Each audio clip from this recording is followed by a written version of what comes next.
গঙ্গাসাগরে মকর সংক্রান্তির পুণ্য স্নান জাঁকিয়ে শীতের মধ্যে সাগরে লক্ষ লক্ষ পুণ্যার্থী। ভোর থেকে শুরু হয়েছে পুণ্য স্নান। সাধু সন্তদের ভিড়ে সরগরম হয়ে রয়েছে সাগর। আর কপিলমুনির আশ্রমে সেখানে পুজো, মেলা ঘিরে কড়া নিরাপত্তা। গঙ্গাসাগরে মকর সংক্রান্তির পুণ্য স্নান জাঁকিয়ে শীতের মধ্যে সাগরে লক্ষ লক্ষ পুণ্যার্থী। অর্পণ রয়েছে সরাসরি গঙ্গাসাগর থেকে, কি ছবি সেখানকার জানবো। অর্পণ, যত বেলা গড়াচ্ছে ভোর থেকেই তো সাধু সন্তদের ভিড় দেখা যাচ্ছে, সাগরে লক্ষ লক্ষ পুণ্যার্থী, কি ছবি এখন সেখানে?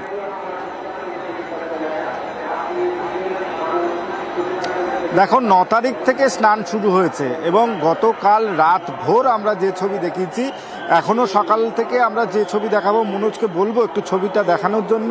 আমরা ওয়াচ টাওয়ারের উপর থেকে এই ছবি দর্শকদের জন্য দেখাচ্ছি। দেখো, এখনো পর্যন্ত ভোরে যে আলো ফোটা,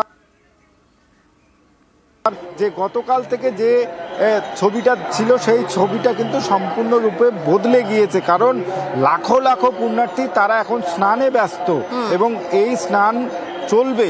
আজকের মকর সংক্রান্তির পূর্ণ লগ্ন শুরু হচ্ছে আজ দুপুর 1:19 থেকে আগামীকাল দুপুর 1:19 পর্যন্ত, অর্থাৎ দিন ভোর এবং রাতেও সারা রাত স্নান চলবে।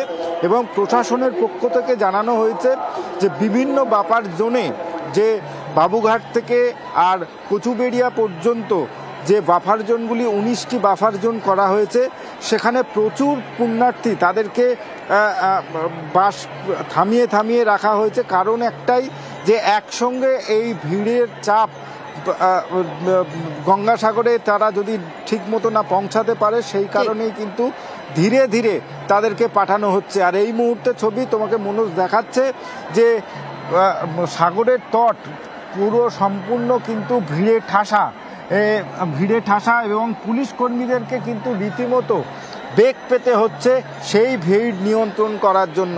বিভিন্ন যে ড্রপ গেটগুলি করা হয়েছে, সেই ড্রপ গেট দিয়ে ধীরে ধীরে পুণ্যার্থীদেরকে ছাড়া হচ্ছে। তুমি জানবে, ভারতবর্ষের সমস্ত প্রান্ত থেকে এই,